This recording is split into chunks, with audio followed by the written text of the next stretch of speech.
So just a short update before bed. I'm really tired again, as you can tell. Those last 3 days, I've been to a hospital with Drew. No, last 2 days, I've been to the hospital 3 times with Drew. The first time was yesterday at the endocrinologist, and talking about his kidney issues and so on. And there wasn't really any news. Things are the same way we've been before, and we're gonna leave it like that because we can't do anything about it as it is right now. And so either if it will miraculously get better, we don't think so, but could happen. Miracles have happened before. Or it could stay the way it is right now, which is most likely. So if you drink a lot, like absurd amount of water or whatever all day long, she will be okay. The problem is that the kidneys probably won't keep up with that forever, and if they don't, she will end up with a kidney failure sooner or later. But we take that day when that happened and try to enjoy life as far as we can until. So not much to do about right now, at least, and no more tests for the moment, which is great news for her. And today talked to the what do you call it, dietist,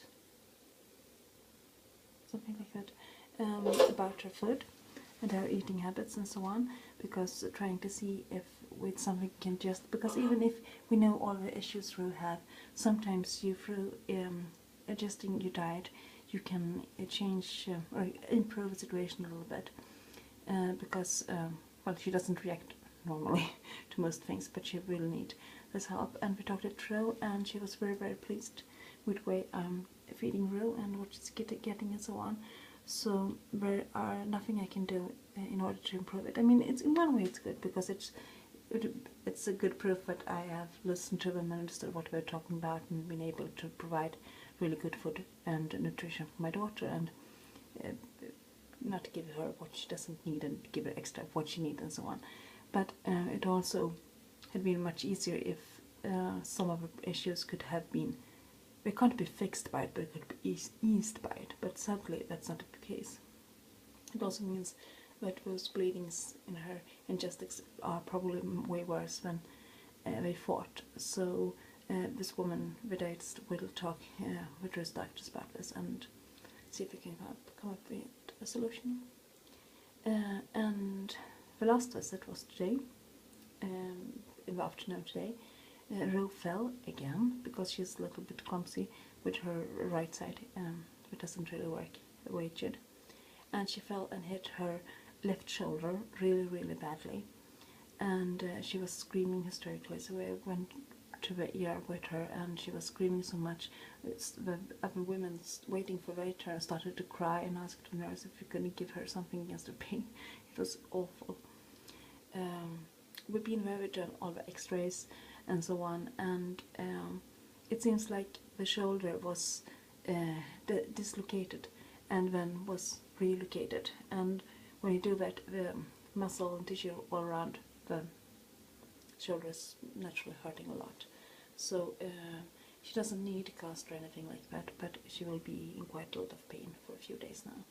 But I'm glad nothing was broken at least. But yeah, it was a rough evening. So, and I also thought about this subject I talked about before, who you dress for and so on.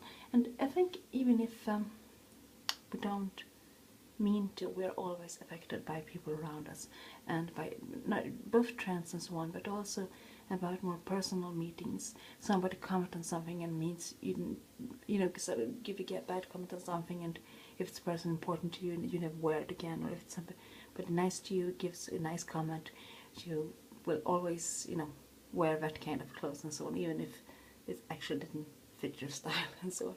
And this shirt is one of the, that's a good example, because this was like